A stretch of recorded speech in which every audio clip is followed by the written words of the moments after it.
দাওয়া.টিভি, দুনিয়া ও আখিরাতের কল্যাণে। সম্মানিত ভাইয়েরা, সম্মানিতা বোনেরা, এই পর্যায়ে আমরা আলোচনা করব পারিবারিক পরিকল্পনা ফরজ, এই পয়েন্টটি ধরে।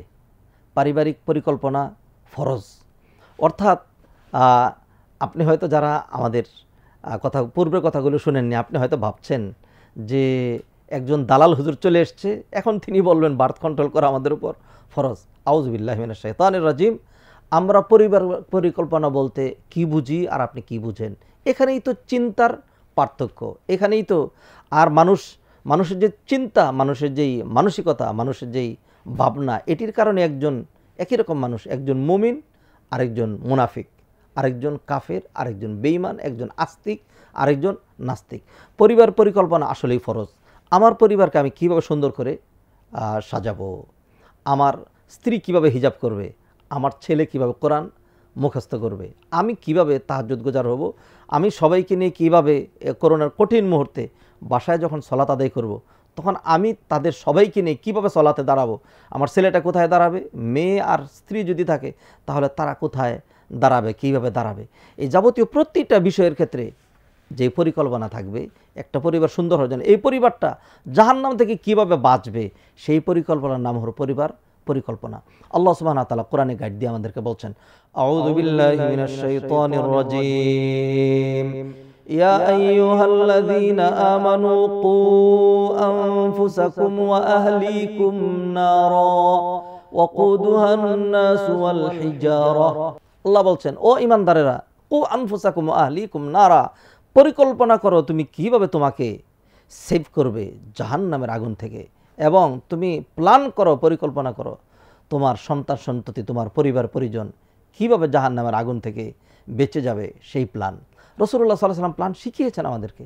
রাসূলুল্লাহ সাল্লাল্লাহু আলাইহি ওয়াসাল্লাম তিনি বলছেন, মুরু আওলাদাকুম বিস-সালাত ইযা বালাগু সাবআ, বাচ্চাদের বয়স যখন 7 বছর হয়ে যায় তখন থেকে তাদেরকে শক্ত নির্দেশ দাও সলাতের ব্যাপারে। আর যখন 10 বছর বয়সেও যদি সলাত আদায় না করে, প্রয়োজনে চট থাপ্পড়ও দেবে।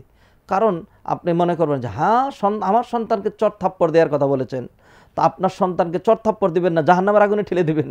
জাহান্নাম থেকে বাঁচানোর জন্য তাকে এই বয়সেই চট থাপ্পড় দিয়ে হলেও তাকে সলাতের মনোযোগী করতে হবে, যাতে সে যখন অ্যাডাল্ট হয়ে যাবে, প্রাপ্তবয়স্ক হয়ে যাবে, মেয়ের বয়সটি যখন 11 হয়ে যাবে, ছেলের বয়স যখন 13 হয়ে যাবে, 18তে অ্যাডাল্ট হয় না, যখন সে প্রাপ্তবয়স্ক হয়, বালেগ হয়, তখন থেকে তার উপর সলাৎ ফরজ। অতএব জাহান্নাম থেকে বাঁচানোর জন্য আল্লাহ সুবহানাহু ওয়া তাআলা এই পরিকল্পনাগুলো আমাদেরকে গ্রহণ করতে বলেছেন। আর যদি সত্যিকার অর্থে আমরা শান্তি পেতে চাই, তাহলে পরিবার পরিকল্পনা গ্রহণ করা ছাড়া, পরিবার গঠন করা ছাড়া কিন্তু শান্তি পাওয়া সম্ভব নয়। আল্লাহ সুবহানাহু ওয়া তাআলা আদম আলাইহিস সালামকে সৃষ্টি করেছিলেন 60 গজ লম্বা করে, 120 হাত। এরপরে তিনি তার মনের ভিতরে একটা অশান্তি বোধ করলেন, আল্লাহ বুঝলেন। তারপরে তাকে ঘুম পাড়িয়ে তার বাম পাঁজর থেকে হাড্ডি নিয়ে সুন্দর করে তার জোড়া বানিয়ে দিয়ে এই দুইজনের মধ্যে একটা বন্ধন স্থাপন করে দিলেন, পরিবার গঠন করে দিলেন আল্লাহ সুবহানাহু ওয়া তাআলা। কোরআনে আল্লাহ বলছেন, হুয়াল্লাযী খালাকাকুম মিন নাফসিন ওয়াহিদা ওয়া জাআলা মিনহা যাওজাহা লিয়াসকুনা ইলাইহা। আল্লাহ সুবহানাহু ওয়া তাআলা তোমাদের মধ্য থেকেই একটা জোড়া সৃষ্টি করে দিয়েছেন যেন তোমরা সেখানে আত্মতৃপ্তি পেতে পারো। অতএব সম্মানিত ভাইয়েরা, আমাদের পরিবার পরিকল্পনা গ্রহণ করতে হবে। সেখানে আমার বাবা মা, তার খিদমত কিভাবে করব, তাদেরকে কিভাবে সন্তুষ্ট করব। বিশেষ করে মাহে রমাদান, নবীজি সাল্লাল্লাহু আলাইহি সাল্লাম বললেন 3 ব্যক্তির উপর আল্লাহর লানত, যে মাহে রমাদান পেয়েও গুনাহ মাফ করাতে পারলো না, দ্বিতীয় ব্যক্তি যার বৃদ্ধ পিতামাতা উভয়কে পেয়ে অথবা একজনকে পেয়ে গুনাহ মাফ করাতে পারলো না। অতএব পরিকল্পনা থাকতে হবে, বৃদ্ধ পিতামাতা তাদেরকে কিভাবে খেদমত করব, কিভাবে সন্তুষ্ট করব, আর এইভাবে আমি আমার জীবনকে ধন্য করব। অতএব প্রতিটা মানুষের কোরআন সুন্নাহর আলোকে পরিবার পরিকল্পনা লাগবে। তার সন্তানকে ঘিরে তার স্ত্রীর মুখে হাসি ফুটাইতে হবে। ওয়া হাত্তা লুকমা আল্লাতি তাদউহা ফি ফামি ইমরাতিকা সাদাকা, তুমি তোমার স্ত্রীর মুখে যে একটা লুকমা উঠাই দিলে, তুমি যেন আল্লাহর রাস্তায় একটা সাদাকা করলে। অতএব আমার স্ত্রীকে খুশি রাখার, স্বামীকে খুশি করা, ছেলে মেয়েদেরকে দেখাশোনা করা, পিতামাতারা খেদমত করা, এই সমস্ত কিছু প্ল্যান ওয়াইজ হইতে হবে। আল্লাহ সুবহানাহু ওয়া তাআলা আমাদের পরিবারকে ঘিরে আমাদেরকে এরকম সুন্দর কোরআন সুন্নাহ মাফিক পরিকল্পনা গ্রহণ করার তৌফিক এনায়েত করুন।